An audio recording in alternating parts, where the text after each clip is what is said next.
Et bonjour Bruno Donnet. Bonjour Philippe. Tous les jours, Bruno, vous observez ici les cocasseries médiatiques et ce matin, vous avez choisi de pointer votre télescope sur le présentateur par intérim du 13h de TF1 car vous avez repéré chez lui une véritable obsession. Oui, figurez-vous Philippe que l'actuel remplaçant de Marie-Sophie Lacaro, Julien Arnaud, est un fétichiste, un mordu d'un exercice compliqué et néanmoins incontournable dans un JT, la transition. Alors, ça n'a l'air de rien, mais passer d'un sujet à un autre, c'est pas de la tarte. Sur France 2, par exemple, quand il doit enchaîner d'un reportage sur le crabe royal à un dossier sur la présidentielle, Thomas Soto s'embarrasse pas de fioritures et il procède comme ceci. Des crabes à la politique sans transition. Il dit sans transition et il enchaîne. Mais ça, Philippe, c'est du petit boulot. Et c'est pas du tout le style de Julien Arnaud. Non, car Julien Arnaud, c'est un pro, un champion des champions dans l'art coton de la transition. Jugez plutôt. La semaine dernière, dans son conducteur, il devait lancer un reportage réalisé par les correspondants régionaux de son JT qui ont une petite habitude. Vous savez que chaque semaine, il lance une fléchette quelque part sur la carte au hasard. Et aujourd'hui, direction la Bretagne. Il balance une fléchette sur la carte de France pour déterminer leur lieu de tournage. Bon, ok. Le hic, c'est qu'après ça, Julien Arnaud devait passer à un reportage sur un gars qui fabrique des fourches en bois. Alors, pas de problème, il a écrit ceci. Et après les fléchettes, la fourche. Voici le dernier tailleur de fourches en France. Et voilà, je vous avais prévenu, Philippe, le gars est extrêmement pointu. Et quand il tient une métaphore, eh bien notre homme n'est pas du genre à la lâcher. Ce jour-là, par exemple, juste après les fourches, il avait un machin à lancer qui n'avait strictement rien à voir. Un 2 minutes consacré à... un gnocchi aux blettes, une spécialité niçoise. Des pâtes fabriquées à Nice. Eh ben, pas de problème, Julien Arnaud nous a mitonné une transition aux petits oignons. Et on passe de la fourche à la fourchette, avec un grand classique de la cuisine. Il s'agit du gnocchi.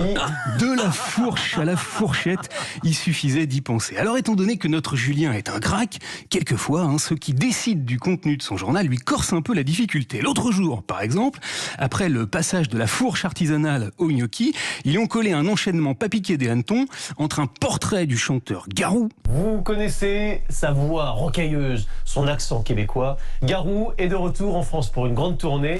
Et un reportage sur des pâtes fabriquées cette fois en Savoie, les Crozets. C'est délicieux, c'est goûtu, c'est crémeux. Va trouver une transition entre ces deux sujets-là qui n'ont strictement rien de commun. Eh ben Julien, lui, il a réussi. Au Québec, vous le savez, la spécialité c'est la poutine, mais nous, on va aller dans le Dauphiné pour déguster des Crozets.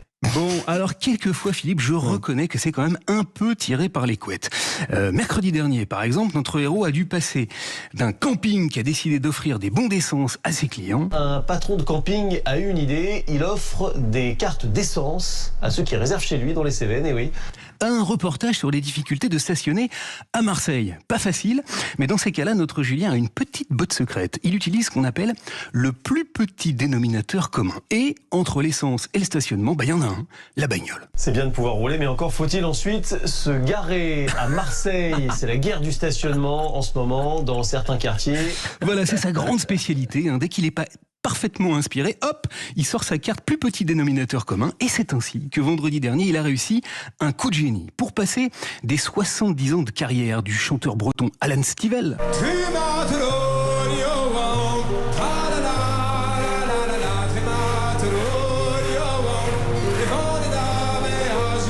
un reportage sur le ramassage des coques dans la baie de Somme. Les coquillages de la baie de Somme, ce sont des joyaux pour Pascal.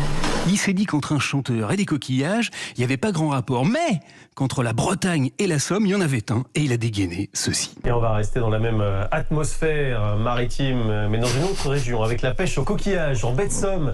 Voilà, alors on dit bravo, bravo Julien Arnaud. Et puis pour ce midi, Philippe, paraît qu'il a une transition un peu ardue à rédiger entre le retour à la télévision du Lapin du Racel et la campagne d'entre-deux tours d'Emmanuel Macron.